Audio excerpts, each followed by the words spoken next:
Hey there, Sagittarius, Sun, Sagittarius, Moon, Sagittarius, Rising. It's Maggie. Welcome to Moonlit Waters.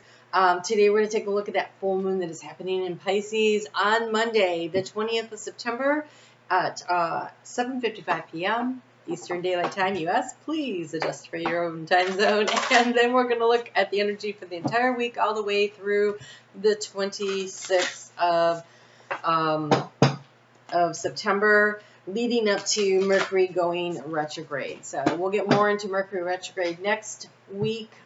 This week, I really want to recommend, based on now you're like the sixth sign that I'm doing, that you really make the effort to, if you're going to start something, take some action this week. Take some action this week. Okay, so let's see what we have going on. This moon is conjunct with Neptune. This is happening if you are Sagittarius rising in your fourth house. In your fourth house of home and family and nurturing and self-love. And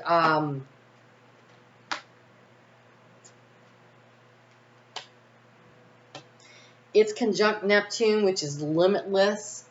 So there's a lot of opportunity to go deep and understand just how nurturing you can be to yourself and to others. And also we've got Mercury in Libra that is going to be in a beautiful flow of energy with Jupiter over in Aquarius. Communication, expansion, really creating something here. So we have change. So a full moon always means there's a releasing, there's a letting go, and there's the next steps, right? But this one's happening at 28 degrees, so it is at the end degrees of the last sign of the zodiac, which means this is a big change. And the seeds for this plant, the seeds were planted for this moon back in March of 2020. Think about that for a second, what was going on, and so how have things changed for you in the home life and the changes and adjustments that you've made. And so there is a change coming. So know that it's time to move to a new shell, especially if the one you're in no longer fits. And so that could definitely mean some of you are moving, literally, because it has to do with the home.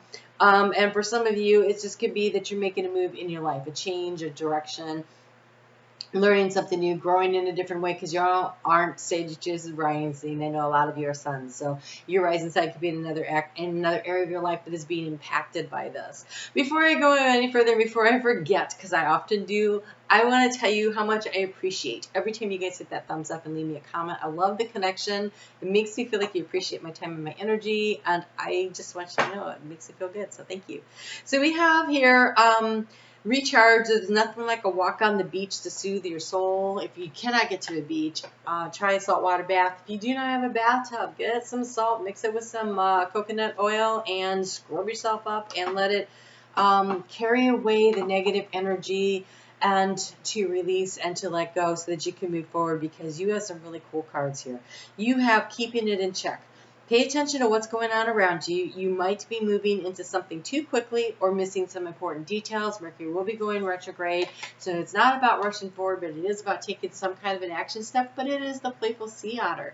And so I feel like this is something that should be fun and enjoyable, and, but moderation, right? And then we have mutually beneficial venture. There is an extraordinary connection at the forefront of your life at the moment. Unlike utilize this relationship to benefit everyone connected. We have the clownfish, kind of like the little Nemo, right? And then you have enjoy the journey. And so I'm really, I see this a lot. I don't think of Nemo very often, but when I see enjoy the journey with the mutually beneficial and the clownfish, I do want you to think about for a moment how when they were in flow with, oh gosh, whatever that, I think I only saw the movie like once. My kids watched it all the time, but I didn't.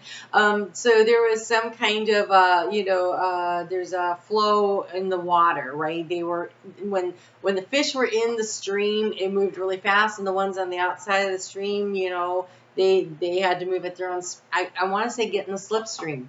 right? Get into the slipstream. It says, stay present and flexible. Many changes are going on for you and around you. These changes are not only good for you, but necessary. Bring your awareness into the new rather than focusing on the past or the future. So staying really in the now moment. You know, your sign. Arrow is pointing forward, right? But you have to stand perfectly still. It is your breath. When you are, when you do archery, you know what you're shooting at, right? You aiming for it and you pull back, but there's that moment. That's where you need to be, in that moment. You can see the tension, the moment. You have to stay in the moment. You have to breathe, slow your breathing down, because breathing too fast, it wobbles it around, you know, and if you don't breathe enough, you pass out. Okay, so, but there's that moment where you hold the breath, where you know where you're going, you're focused right before you let go. That's the now moment. Once you let go, now as everything's moving to the future, and if you're thinking about when you were cocking it and everything, then you're not focused on where you're going. So be in the now moment. There's a real need to be in flow with spirit by not worrying about how you get there, what kind of changes are happening. Things are not happening to you, they're happening for you, and being right here, right now, and allowing the changes to carry you to where it is that you need to go to find what it is that you are searching for, right? A little Finding Nemo there for you guys. Okay, so, I mean, we had Steve from Blue's Clues pop up, so why not? All right, here we go. When the moon moves into Aries, it will do that at 11:13 p.m. on September 20th. That's Monday. And the moon in Aries will be there Tuesday and Wednesday. Tuesday, the moon's going to oppose Mars in Libra. People will be feisty. It is a air, fire kind of feistiness, so it could be verbal, it could be action-oriented. This could be going on within you. Use it to your advantage and watch out for people who are a little stressed out, okay? That's your weather report warning there. But this is about the little time for self-reflection on what it is that you're harvesting. Like, see what gifts you have right now in this moment, and how can you use them. And yeah, okay, yeah, so we have plenty. That's so funny. I don't think I've shown many signs this card, this one. So recognize what you have, the bounty of what you currently have in this moment.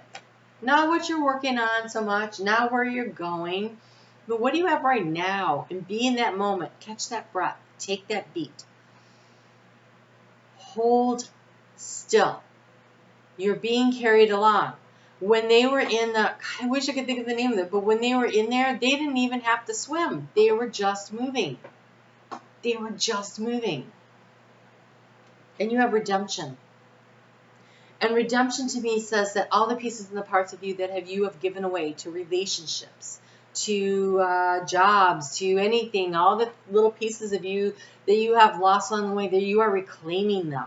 It is the end of a major cycle. It's the beginning of a new cycle. And when you allow yourself to forgive and forget the pain, like it is okay to remember that that is not a person you want to hang out with. Don't replay over and over in your head what is going on, because every time you run that conversation through your head, you're in that moment again. You can't move forward. When you can sit there and go verbatim what happened, and you immediately sink right back into that energy, it's a gift.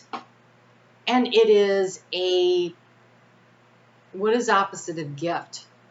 A burden to have that ability. When I was a child, I could repeat verbatim every freaking conversation that happened.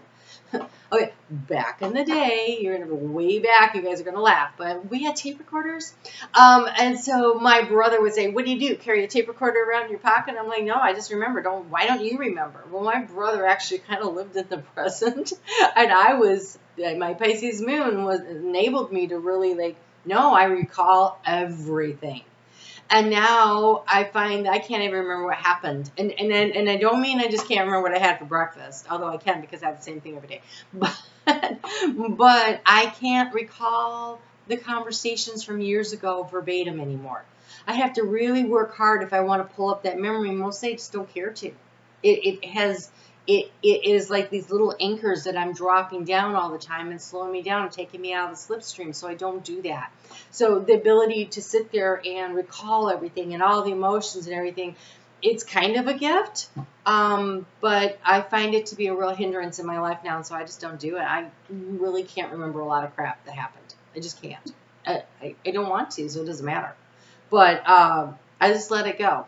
And I really try to stay in the right. And so for me to pull a timeline together is really hard. And so I think you're being asked, because they're really pointing this out to me right now, I think you're being asked to let go of that. That is not about the past.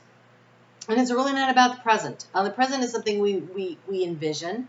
And it's what we do right now, though, that determines whether or not we're moving in that direction in the most efficient way possible or not. Are we in the slipstream? Are we in flow with spirit? Is that where you are? So let go of the woulda, coulda, shouldas, or I thought, or this was promised and this was broken, and this person said this, and I thought they were going to do this, but they did something else. Well, everybody has free will, including you, but especially other people, right? And so you can't control any of that. So what's going on right now? What are you focused on right now that makes a big difference in your life? So Wednesday's really interesting. A lot happening. We have that equilibrium of the equinox happening at 3:20 p.m. Vernal in the southern hemisphere, and in the northern hemisphere, it's the autumnal. And the next minute, the sun is going to move into Libra, where it's about bringing things back into balance. And the sun in Libra for you is your 11th house.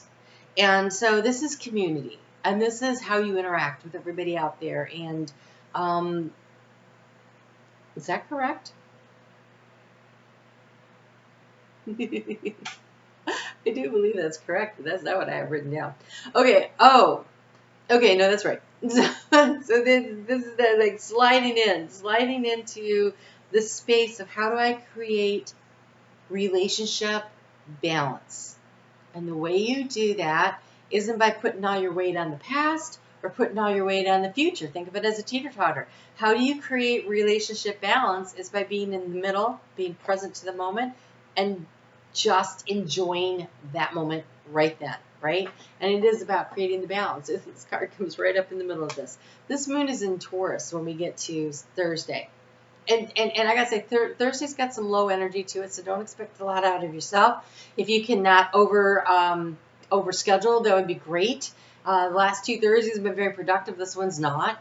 But Friday, the motivation starts building, the energy starts building, the drive starts building. When we get to Saturday, I think you're going to get a lot of stuff done in the physical 3D world. And that energy kind of carries over into Sunday, where you can really get a lot done analytically, and really get some projects prepped and do this stuff this week. Because Sunday, we have Mercury moving into retrograde on the west coast of the United States at 10:10 p.m. And that would be Hawaii also gets it then. And then we cross the international date line, and you all, the rest of us, we're all on Monday. So that Mercury going retrograde is going to mean that you have a chance to revise and edit and everything. So take some action steps this week toward what it is that you really want. Baby steps. And you don't need the whole plan. You don't need, in fact, do not have the whole plan. So you have the courage to ask for and accept help, and you have partnership. So who can you rely on? Who can you bring into this dynamic of whatever it is you're trying to manifest and create? Who can help you in the now moment to take the next step? Make that phone call. Send that email. Stop by and drop into an office. What is it that you need to do? Because when we're talking Libra, that's groups. And we're just coming out of your Virgo season was, career, and now it's how do you expand that out? And so, who do you need to talk to? How can you get to where you're going? You're a lot more resilient than you think you are. And the moon, by the time we get to this weekend, I think your brain is going to be like, oh yeah, no, I am a lot more resilient. So really lean into that energy. Look at this. You have the eagle. The eagle. There you go. See, there he is. Head and everything. You are learning all the aspects of spiritual connection and reaching new heights. That connection comes from the heart. It's not coming from the head. And it comes from right now. Okay, wait, no, right now. Oh, wait, no, right now. It is the now moment. That is where the connection happens. So stay in the now moment, stay present, breathe. I really just want to say breathe. My chest, my lungs feel so tight. Breathe. Pull back the arrow, pause, and then you'll know what to do with next, okay? You guys got this. I know you do. You can check out on Facebook. I have a group, Moonlit Waters. Come and join us. I do daily card pulls over there. So you can get more information, more guidance along the way. Your mid-month comes out this week on Thursday. So when you're not having a lot of energy, you can hang out on YouTube with me. I'll give you some more help. All right. So you guys take good care of yourself. Make this a week where you are productive by staying present. All right. You have a great week. Talk to you soon.